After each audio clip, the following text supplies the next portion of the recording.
저는 올해 말부터 내년 초반은 글로벌 경기 침체, 리세션 가능성이 좀 높다.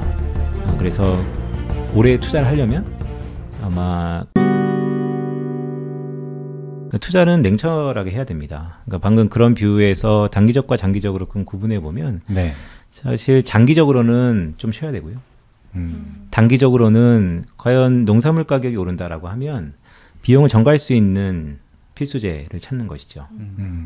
그런 의미에서 꽤 최근에 신필수 산업들이라고 불리는 것에 좀 더 하이라이트가 되고 있고 이미 수급이 그런 쪽으로 움직이고 있고요. 근데 좀 장기화로 보면 이게 어떻게 어느 방향으로 확산될지는 아직 모호하기 때문에 결론을 내기 좀 힘들지만 개인 투자자들이 기관 투자자들보다 이점은 저는 볼 때 딱 하나라고 봅니다.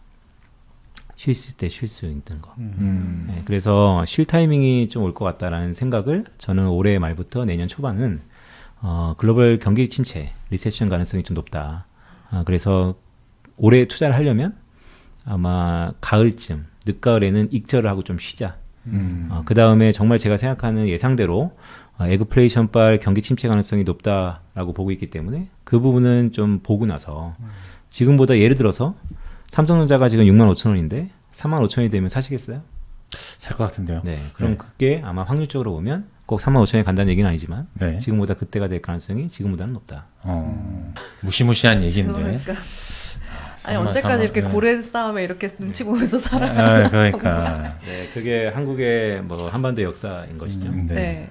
그래서 네. 그 G2가 이렇게 저는 중국과 미국의 그런 경제 차이가 그렇게 적어졌는지도 몰랐어요. 그러니까 네. 정말 큰 박 터지는 수밖에 없겠다 앞으로도 네. 계속 네네. 그런 생각이 들었는데, 그러니까 우리가 이제 약간 중국의 그런 수출에 좀 힘입어서 성장을 했다면 네. 앞으로의 좀 그런 우리의 그런 포지션 좀 달라져야 한다 그런 네. 말씀을 해주셨는데, 네네. 예 그런 부분들 굉장히 도움이 된 것 같아요. 네, 그러니까 구조적인 변화예요. 그러니까 한국의 수출의 대중 수출이 한 4분의 1, 25%.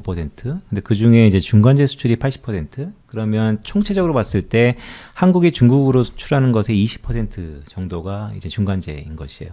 중간재가 왜 중요하면 그만큼 마진이 높기 때문에 중요합니다. 그러니까 중국의 수출이 좋으면 한국도 덩달아 좋았던 시기가 여지없이 이어지고 있어요. 최근 들어서 한국의 수출이 삐걱삐걱 한다는 게 뭐냐면 대중 수출의 증가율이 10% 안쪽으로 내려왔어요. 그러니까 이제 예전만 못하다는 것이죠. 왜냐하면 중국도 경기가 안 좋기 시작하니까. 자, 그럼 우리는 이런 등락을 계속해서 향유하면서 뒷북쳐야 되는가. 늘상 고민하는 게 그럼 포스트 차이나를 찾아보자. 네. 중국의 의존도를 좀 떨쳐보자. 근데 이 중국의 매력적인 카드를 떨칠 수가 없는 거예요. 왜냐하면 대안 없는 비판, 대안이 없기 때문에. 근데 이런 고민들이 10년 전부터 계속해서 주기적으로 나타나고 있어요. 그래서 저는 이번에도 또 경각심 있게 말씀드리는 거죠. 그런 고민을 앞으로도 할 겁니다. 네. 그런데 이번에 좀 더 고민을 더 해보시죠. 중국을 대처할 수 있는 국가를 한 번쯤은 생각해보자. 제 책에서는 포스트 차이나를 찾아보자라는 의미에서 옛날에는 이런 얘기를 많이 했어요. 중국을 대처할 수 있는 나라가 어딜까? 인구? 땅덩어리? 그럼 인도일까?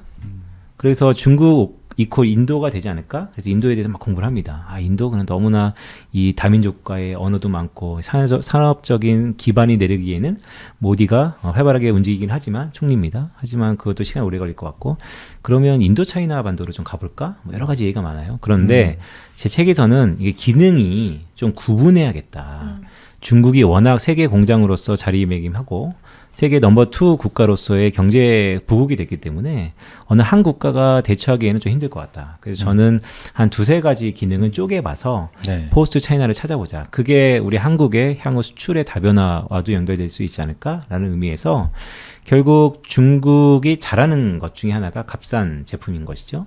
이제 중국도 사실 값싼 제품이 그렇게 많지는 않아요. 중국도 또 하청을 주고 있거든요. 그러니까 중국의 이 값싼 제품을 대체할 수 있는 국가가 그럼 중국보다 훨씬 더 인건비가 저렴한 국가가 어디 있을까? 보면 역시 인도 차이나의 상당 부분 국가들이 있는 것이고 또 그 국가들 중에서 한국과의 교류가 좀 있는 전 세계에서 가장 인구 데이터가 젊은 국가 중에 하나가 베트남, 비엔남. 그래서 비엔남에 대해서 우리가 주목하고 있고 또 거기서 책에서는 또 어떤 얘기를 하냐면 잠깐 그러면 미국의 이런 큰 변화 중에 하나가 리쇼링이라고 해서 외국에 있는 생산 시설이요 미국으로 돌아오라. 네네. 안 돌아오면 페널티. 네. 근데 리쇼링도 주구장창 오바마 때부터 주창했는데 생각보다 기업들이 잘 움직이지 않아요. 왜냐하면 경제 돌리는 것이거든요. 그렇다 보면 중국 정부가 바이든 정부가 리쇼링 플러스 니어쇼링 뭐냐면 미국으로 못 오면 중국에서 떨어져 나가라. 주변 국가로 견제하는 니어쇼링. 거죠. 그렇죠. 네. 그게 이제 베트남과 인도차이나가 상상될 수 있고요. 그렇다면 한국은 중국으로 갈 중간재 것들이 이제 동남아시아로 갈 수 있다라는 의미에서 그런 동남아시아와 컬렉션이 링크가 좀 견고한 산업을 찾아보는 것도 또 하나 대안일 수 있다라고 네. 보는 것이고요. 그리고 중국이 만드는 이제 중간재 어느 정도 믿을 경쟁력이 있는 그건 역시 우리가 애국심이 좀 있으니까 한국과 대만 이런 국가들이 중국의 일부 기능을 또 대체할 수 있지 않을까 이렇게도 보고 있는 것이죠. 네. 그래서 여기 보면은 이제 미국 쪽에 이제 좀 더 우리가 가는 게 더 좋을 것 같다라는 의견을 말씀해 주시고 있는데 한국에서 최종재를 완성한 후에 미국에 최종재를 수출하는 편이 좋겠다라고 네. 얘기를 하셨는데 이런 부분이 좀 궁금하더라고요. 어떤 아, 얘기인지 네. 읽어서 잘 모르겠다. 네, 거기서는 이제 차이메리카라 그래서 미국과 중국의 윈닝 그로스. 그러니까 미국이 계속해서 중국의 값싼 물건을 사주고 그 반대급부로 달러를 중국한테 주고 그 달러를 다시 한번 미국의 국채로 맞바꾸면서 미국은 계속해서 그 돈으로 중국 제품을 사주고 그 가운데 중국이 만들 수 없는 것들을 한국이 제공하면서 같이 한번 영생할 수 있었던 이 차이메리카 이 관계가 이제는 절단됐다라고 저는 보고 있고 그렇다면 다이렉트리 한국 제품이 미국으로 가야 되는데 배를 통해서 화물을 통해서 가는 시대보다는 이제는 한국의 공장이 떡하니 텍사스의 삼성전자가 가는 것처럼 미국으로 가서 그 지역에서 생산해서 그 지역에서 팔릴 겁니다. 그러면 수출 통계사 이 제도 그 원산지 기준으로 보면 한국의 무역 수지가 잡힐 거고 그런 기업은 이 삼성전자에도 매출로 잡혀 있기 때문에 결국 그 기업에 투자하는 것으로 우리가 향유를 들을 수 있는 것이죠. 네. 그래서 여기 저희가 궁금했던 거는 마케팅과 브랜딩이 포함이 된다. 우리가 이제 제공할 수 있는 것 중에 네. 그렇게 말씀을 하셨는데 네. 약간 상상이 안 가더라고요. 네네. 광고회사가 간다는 얘기인가? 네네. 그러니까 한국의 마케팅 서비스를 네. 제공한다는 게 어떤 의미인가요? 브랜딩이나 이런 것들이 네. 떠오르고 있다 이 말씀이 되게 궁금해서 제가 관심 분야여가지고 K 콘텐츠인가? 네, 사실 이제 네. K컬처와 네. K컨텐츠죠. 그러니까 이제 무형자산을 유형자산과의 반대급부로 봤을 때 상당 부분 얼마나 경쟁력이 있을까? 뭐 잣대가 좀 다르긴 해요. 하지만 마케팅은 사실 제품을 중심으로 우리가 마케팅에 익숙했던 시대를 살고 있는데요. 앞으로는 무형자산의 마케팅도 상당 부분 부가가치를 형성한다는 측면에서 저는 컨텐츠의 비즈니스화가 빠르게 미국 시장으로 파고들고 있고 네. 이미 리오프닝 이후에 뭐 저희 몇몇 친한 애널리스트들도 아미의 미국 콘서트를 보러 갔더라고요. 그런 것처럼 이미 리오프닝의 미국의 마켓 사이즈는 워낙 크니까요. 네, 그런 쪽으로의 또 컨텐츠의 비즈니스화 뭐 이 유튜브 채널도 글쎄요 뭐 우리 국제 다른 채널들도 이거를 뭐 영어로 번역해서 뭐 해외로 날리자 뭐 팔자 이런 얘기도 막 나오는 것처럼 그런 컨텐츠와의 비즈니스화가 확대될 거다라고 보고 있는 것이죠. 네. 우리나라가 확실히 잘하나요? 이런 걸? 지금은 대체제가 별로 없는 것 같아요. 우리나라 그 정도로. 그런데 저는 해외 유튜브 많이 보거든요. 네. 근데 약간 한국하고 좀 다른 게 있어요. 우리는 여전히 인물 중심의 유튜버들이 많아요. 네, 누가 딱 나와서 신뢰감을 주면서 얘기를 하고 예. 분위기가. 근데 해외는 몇백만 뷰를 하는 컨텐츠들을 보면 사람보다는 어떤 컨텐츠 자체로 일러스트가 될 수도 있고 그런 케이크 될 수도 있고. 그런 컨텐츠가 많은 것 같아요. 네, 그게 약간의 뭐 문화적 특성일 수 있지만 근데 저는 앞으로 그런 쪽으로 좀 더 특화되지 않을까 라는 생각도 조심스럽게 갖고 있습니다. 네. 여하튼 K 콘텐츠는 앞으로도 뭐 잘 될 것 같다. 잘 되길 바라고 네네. 개인적으로. 예. 뭐가 없네. 아니 뭐 뭐가 됐든 네, 또 네. 뜨는 게 나오지 않을까. 넷플릭스 1위 하는 게 또 나오지 않을까. 네. 그런 기대감을 계속 갖게 돼요. 한번 이렇게 대박이 나서 그런 경험을 갖고 있어서 그런지. 그러면 또 이제 슬금슬금 넷플릭스가 너무 빠진 거 아닌가라는 생각도 들지 않을까 싶기도 하고요. 그럼 진짜 이 정세나 이런 부분들이 굉장히 불안정하기 때문에 네. 이 책에서 나오지 않은 어떤 일이 일어날지도 알 수 없는 거네요.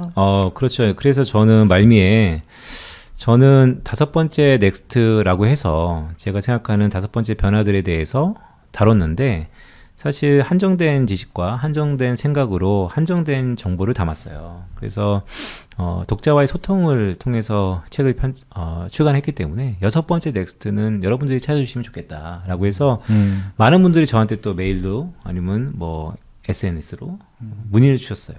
그리고 답변도 주시고 내가 생각하는 6번째 넥스트는 이거다. 땡땡이다. 라고 해서 근데 이 자리를 빌어서요. 또 6번째 넥스트를 저한테 주시면 네.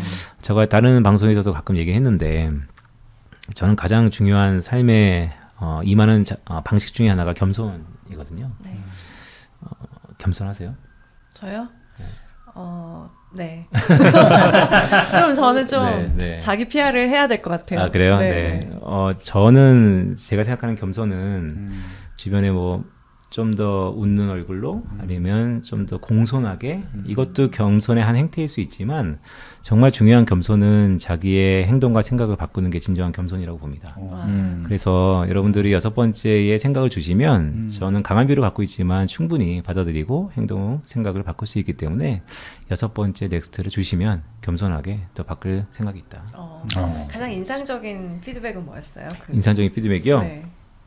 뭐 양극화 문제를 주로 다루셨고 가상세계가 더 문제다 뭐 이런 것도 주셨는데 좀 재밌는 것 중에 하나가 6번째 넥스트 그것은 나 자신이 가장 위험한 이런 얘기를 많이 했어요. 그러니까 이제 그거는 높은 얘기네. 네. 투자를 많이 하셨던 분인 것 같아요. 네. 네. 그러니까 다 좋은데 6번째 문제는 나인 것 같다. 공감이 되네요. 저는 근데 마지막으로 여쭙고 싶은 게 이제 MZ 세대들이 가상세계에 투자를 하고 이 부분이 되게 발전할 것이다. 여기 돈이 갈 것이다 하는데 아직 좀 실감이 안 나는 느낌이 많이 들거든요. 네네. 네, 제가 세대가 네. 아니어서 그런가 봐요. 말려서 그래요. 그래요? 몇 번 투자를 실패해서. 네. 그러니까 네. NFT가 약간 유행으로 끝나지 않을까? 네. 그런 생각도 좀 들고 음. 네. 잘 모르겠다는 느낌? 그리고 한편으로는 이제 저 광고 쪽에 일을 하고 있는데 그러면 정말 가상세계 광고 회사를 만들어 볼까? 이런 생각도 들지만 이게 남편이 광고 회사를 하고 있어서 그쪽으로 좀 알아봐 라고 얘기를 할까 하다가도 이게 언제 어떻게 유효해질까? 이런 게 되게 궁금해지더라고요. 책에서는 MZ의 특성 중에 하나가, 그러니까 책에서 이런 얘기를 했죠. MZ가 세상의 중심에 왔는데, 제가 생각하는 데이터는 이제 쪽수, 사람 인구수가 유엔 데이터에 대비 뭐 38% 이상 되고, 구매력은 아직은 갈 길이 멀지만 곧 구매력이 이전 세대 넘을 것 같고, 그러면 MZ가 세상의 중심이 안 된다라는 의견보다는 언제 되냐가 가장 이제 중요한 것 같고, 근데 그 언제 어디서를 맞추는 것보다는 그런 세대가 온다라고 강한 가정을 깔고 왔을 때 그들의 특성을 알아야지 우리가 투자를 한다. 왜냐하면 그들의 행태에 기업들이 먼저 반응을 하고 있기 때문에라는 말씀을 드렸었고요.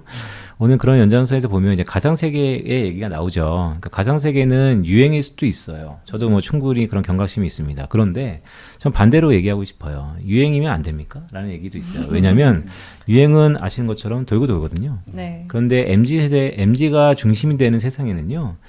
유행에 돌고 도는 시기가 빨라질 겁니다. 그래서 저는 하나의 트렌드라고 할 수 있는 것이죠. 이게 자주 반복될 것 같다. 그래서 저는 가상세계는 시대 정신이라는 말씀을 드려요. 그러니까 우리가 반드시 그 시대에 가장 밸류에이션이 높은 귀하다고 생각하는 가치인 것이죠. 이미 전 세계적으로 수면 위로 올라오고 있는 행동들이 나타나고 있기 때문에 일례로 각국의 중앙은행들이 어떤 중앙은행입니까? 그 CBDC라 그래서 센트럴 뱅크 디지털 커런시를 만들고 있다는 것이 엄청 고무적인 것이죠. 물론 또 이면에는 중국이 먼저 상용화 시작해서 미국이 헐레벌떡 한다라는 얘기도 있지만 어쨌든 한다라는 게 매우 중요하다. 말씀드립니다. 근데 저는 정말 이 책 통해서 시야가 굉장히 넓어진 느낌 들고요.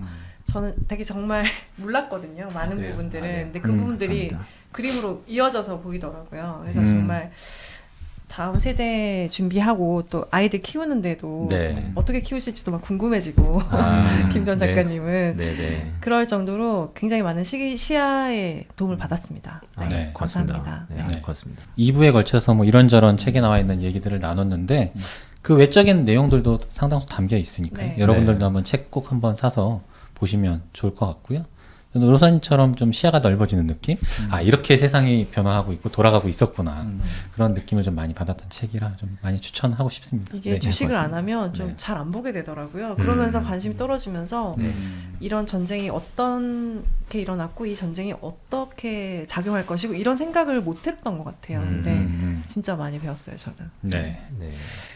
아무튼 오늘 또 이렇게 함께 해주신 저희 빈센트 작가님 너무 감사드리고 네, 고맙습니다. 네, 다음 책이 뭐 어떤 게 될지 모르겠지만 6번째 넥스트가 될지 왠지 또 어려운 책 다른 내실 주제가 것 될지 모르겠지만 또 모실 수 있으면 좋겠습니다. 오늘 함께 해주셔서 너무 감사드립니다. 네, 고맙습니다. 고맙습니다. 감사합니다. 고맙습니다. 감사합니다.